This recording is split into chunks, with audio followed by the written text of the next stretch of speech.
के रेस में कौन रहेगा ये बाद में डिसाइड होगा या आप ही रहेंगे? नहीं, वो तो क्लियर है। ये पूरा इलेक्शन मेरे नाम में लड़ा गया है, मेरे फेस पे लड़ा गया है।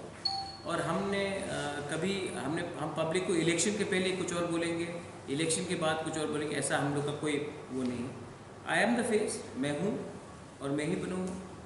मैं क्यों इसमें मतलब कि आजकल थोड़ा फैशन हो गया है, जो पब्लिक कहेगी, जो वो कहेगा, जो इलेक्टेड, मैं ही फेस हूँ, मैं ही बनूँगा। सर, अगर आप पावर में आया, फर्स्ट काम क्या आप हाथ में लोगे किसी के लिए? मैंने कहा है कि मैं वाइट पेपर निकाल रहा हूँ, full accountability, full transparency, website में क्या पैसा कहाँ आ रहा है, एडीसी में कितना पैसा कौन से डिपार्टमेंट में जा रहा है, कितना पैसा सैलरी के लिए जा रहा है, कितना पैसा कॉन्ट्रैक्ट के लिए जा रहा है, कितना पैसा आप काम में लगा रहे हो, पूरा ट्रांसपेरेंसी का ऑडिट होगा। उसके बाद हम अपना की सेक्टर आइडेंटिफाई कर रहे हैं, health, education, connectivity and power.